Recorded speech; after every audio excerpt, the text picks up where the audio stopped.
Anything is possible. It started with a dream. Our passion made a difference and built a family. We've grown so Hello, together. you're with Libby Dyson from LibbyStamps.com, and today I'm here with you to do another How Do I Do That technique. I'm an independent Stampin' Up demonstrator in Australia, and I'm so pleased you could join me today. Now for this card I've used the Rooted in Nature and Versamark with Black Stampin' Emboss powder and the black shimmery ribbon. And you can see how the gold is sort of aged looking. And there's the inside of the card and the envelope. Alright, so we'll get started and we'll do the gold first because it takes a little bit of time to dry. And I've cut this to 14.4 by 10. And I'm going to use some Stāzon on this. Now, it will take a little bit of time to dry, but it will dry and it will be permanent. And I suggest you have some wet wipes handy because I tend to get it all over my fingers. So all you need to do is cut your foil cardstock, and then you're just going to wipe the ink over the card until you get the result that you like. And every card is going to be different.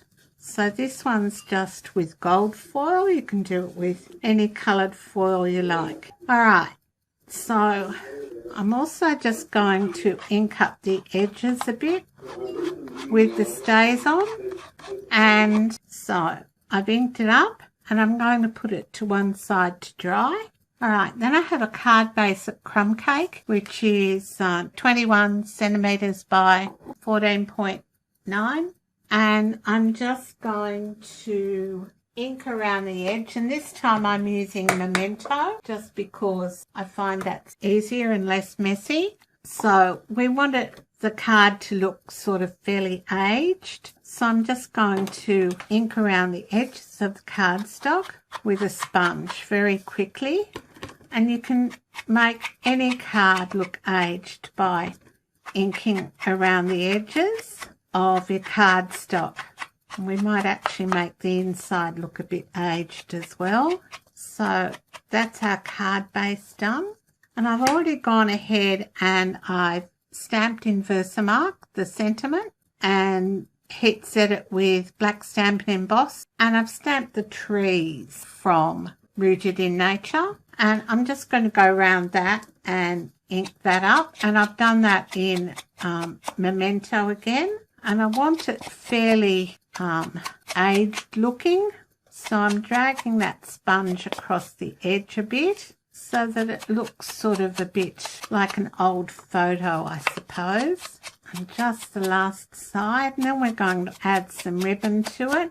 And because this is a more masculine looking card, you don't necessarily want a bow, but we're just going to tie a little overhand knot. So that's that. And I'll just go ahead and ink around the edges of the card insert, which is very vanilla, cut to 13.9 by 9.5. And I'm going to adhere that to the inside of the card using liquid glue. The gold foil I'm going to adhere to the front of the card, also using liquid glue. And the sentiment piece, I'm going to use foam adhesive. Now, I find sponge works best. You could use sponge daubers as well. Now, I'm just going to put those to one side. Going to bring in my envelope, and this is my cheats way of doing the envelope and the card insert together. And I just ink up the stamp with Memento. And then I'm just going to stamp it down and you'll get a tree on each. There we go. So that's the cheats way of doing it. I'll adhere this to the inside of the card, and then we might go ahead and adhere the gold foil to the front of the card. It might be dry enough. So bring the card base in, add the insert, make sure it's up the right way. Alright, now grab your bit of gold and add liquid adhesive to it. Now just remember that you might get some of that stays on your fingers if it hasn't quite dried, and you don't want to transfer that to any other part of your card. And just flip it over and adhere it. So this is 14.4 by 10. All right, now I'm just going to add the ribbon there. So I'll add it on one side first, and I like to use tear and tape on the back for the ribbon because I find that adheres well, and especially with the sheer ribbons, because if you use a glue dot, the glue dot may cause sticky problems on the front of your card later on. So I'll just make sure that's straight. Another piece of tear and tape. All right, now we're going to add some foam adhesive to this piece. So what I do is I bring my foam adhesive in. I've got a little piece here, so I'll just add that to the center of the card sentiment piece, because you don't want it to sort of flop or sink in. So there I've got that piece, and I simply measure across and cut two the same. Put one on this side, and I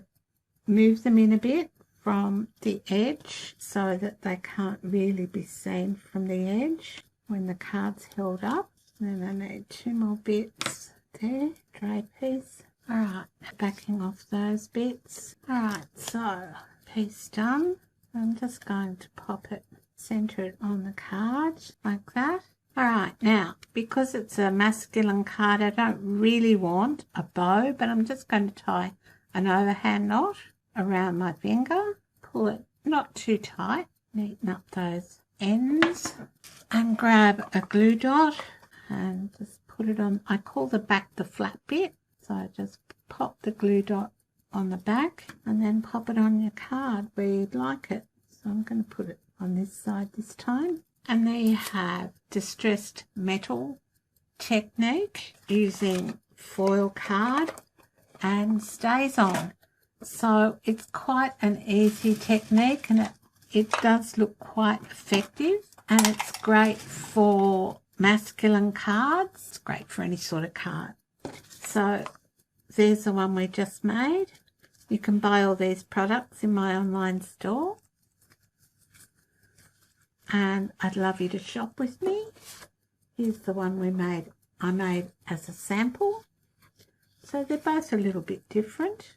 This one I've just used the large tree, joined the insert and the envelope together and stamped the tree. And yeah, I'd love you to shop with me, and I hope to see you again next Monday with another How Do I Do That technique. All right, thanks so much for stopping by. Bye for now.